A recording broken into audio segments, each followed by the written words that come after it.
The National Executive Committee deliberated extensively on the ongoing protests in higher education. The NEC is disturbed by the interruption of academic program that has resulted from the wanton destruction of property, intimidation, and violence. We think that society must have a debate about this. The right to protest and protection thereof, but the responsibility not to destroy property, not to intimidate others, not to have violent protests. ANC expresses its condolences to the family of the vice-employee who lost her life in the past week. The Freedom Charter says, we thought we should go to this because there is this looseness of quoting the Freedom Charter. We thought that let's refer to it directly because sometimes it's exaggerated. Very few South Africans acknowledge that we've gone beyond what the Freedom Charter wants. We've gone beyond it. Let's go. This is what it says. Doors of learning and culture shall be opened. It says specifically about higher education, that higher education and technical training shall be open to all by means of state allowance and scholarship on the basis of merits. So the Freedom Charter is talking about selecting people who will get the scholarship and allowances of the state on the basis of merit. We've gone beyond that. We are supporting children from poor households, not on merit, on the basis of the need to give them access to education and full development, irrespective of the economic status of the household. That is what we're saying is not discussed. And we're not factoring in the discussion. People say there will be free education. No, that is not what the Freedom Charter says. The Freedom Charter says higher education and technical training shall be open to all. That is the right to it. By means of state allowance and scholarship on the basis of merit. The right is open, but access is on the basis of merits. We have exceeded that. That's our submission for a public debate. At least two conferences of the NEC confirmed our resolve to implement free higher education for undergraduate level studies for the poor and working class families. We have been hard at work to ensure the progressive realization of this project. And sometimes we would like us to as we open this debate, to open up on what has been done and what is outstanding in achieving this objective. One, substantial injection of new funding since 2010 to support the progressive introduction of higher education and training for the poor.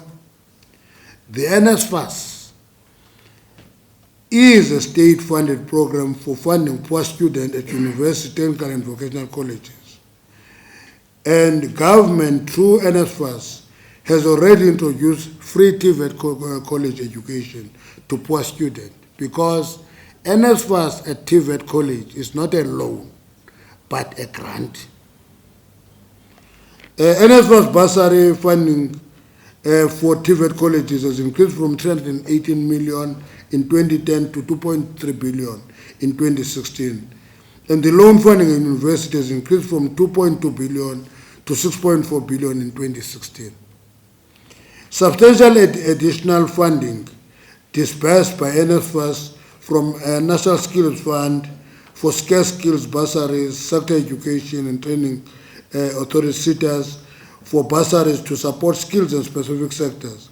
Department of Basic Education for teacher bursaries, Department of Social Development, among others. You can go to the health sector.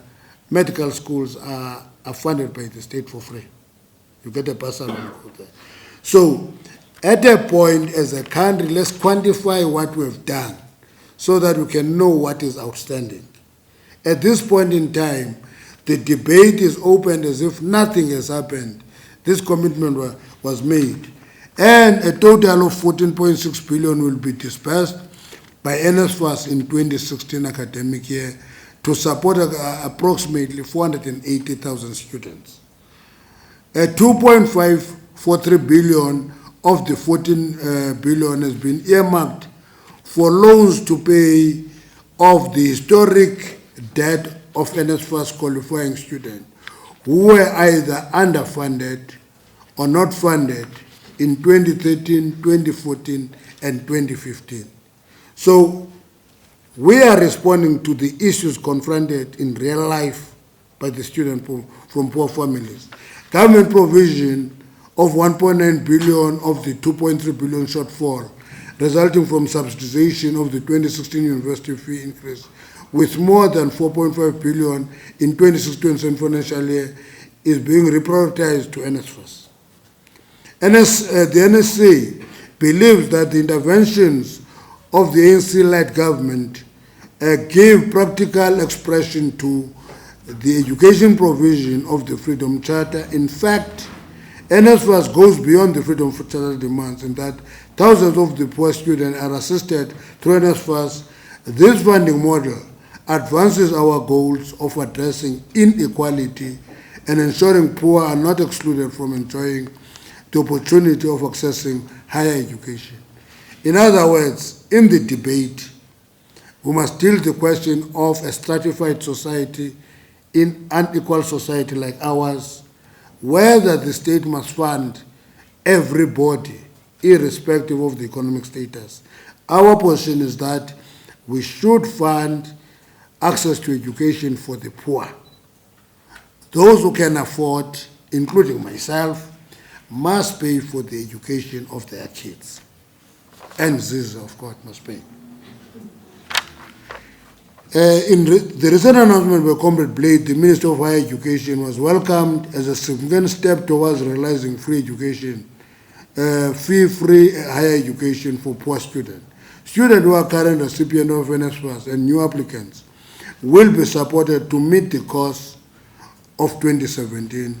Students whose families earn up to 600,000 annual household income will not have to pay any fee increases. The so-called missing middle will also receive NSFAS support. This is an unprecedented progressive intervention by NEC government. Only those who can afford to pay will pay the increased fees.